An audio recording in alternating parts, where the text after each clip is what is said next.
Puis je vis un nouveau ciel et une nouvelle terre.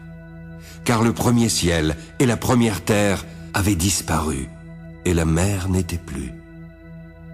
Je vis descendre du ciel, d'auprès de Dieu, la ville sainte, la nouvelle Jérusalem, préparée comme une épouse qui s'est parée pour son époux.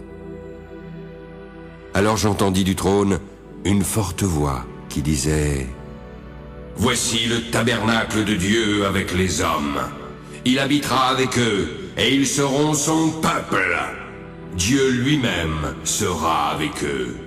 Il essuiera toute larme de leurs yeux, et la mort ne sera plus. Il n'y aura plus ni deuil, ni cri, ni douleur, car les premières choses ont disparu. Et celui qui était assis sur le trône dit: Voici, je fais toutes choses nouvelles. Écris, car ces paroles sont certaines et véritables. C'est fait. Je suis l'alpha et l'oméga, le commencement et la fin. À celui qui a soif, je donnerai gratuitement de la source de l'eau de la vie.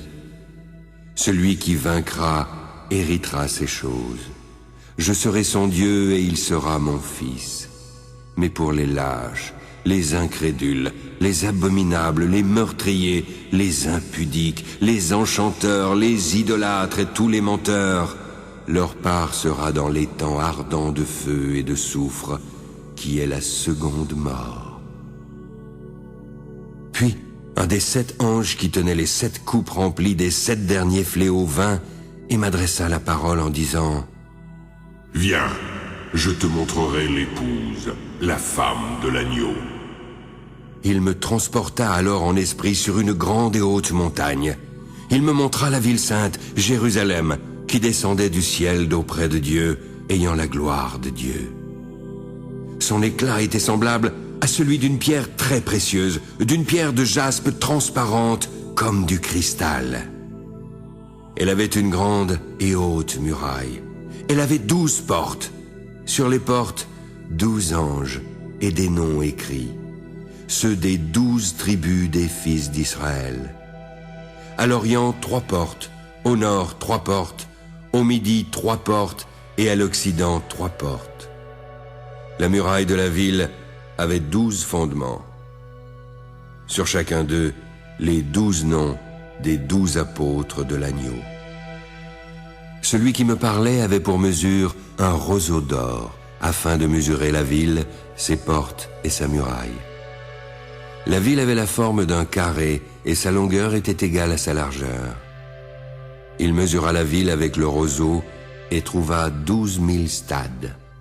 La longueur, la largeur et la hauteur en étaient égales. L'ange mesura la muraille en mesure d'homme, et trouva 144 coudées.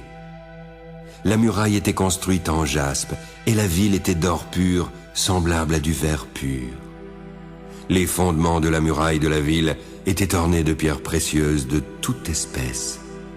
Le premier fondement était de jaspe, le second de saphir, le troisième de chalcédoine, le quatrième d'émeraude, le cinquième de sardonyx, le 6e de sardoine, le 7e de chrysolite, le 8e de béryl, le 9e de topaze, le 10e de chrysoprase, le 11e d'hyacinthe et le 12e d'améthyste.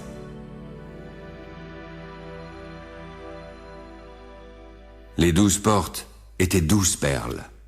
Chaque porte était d'une seule perle. La place de la ville était d'or pur, comme du verre transparent. Je ne vis point de temple dans la ville, car le Seigneur Dieu Tout-Puissant est son temple, ainsi que l'agneau. La ville n'a besoin ni du soleil ni de la lune pour l'éclairer, car la gloire de Dieu l'éclaire, et l'agneau est son flambeau. Les nations marcheront à sa lumière, et les rois de la terre y apporteront leur gloire. Ses portes ne se fermeront point le jour, car là, il n'y aura point de nuit. On y apportera la gloire et l'honneur des nations. Il n'entrera chez elle rien de souillé, ni personne qui se livre à l'abomination et au mensonge. Il n'entrera que ceux qui sont écrits dans le livre de vie de l'agneau.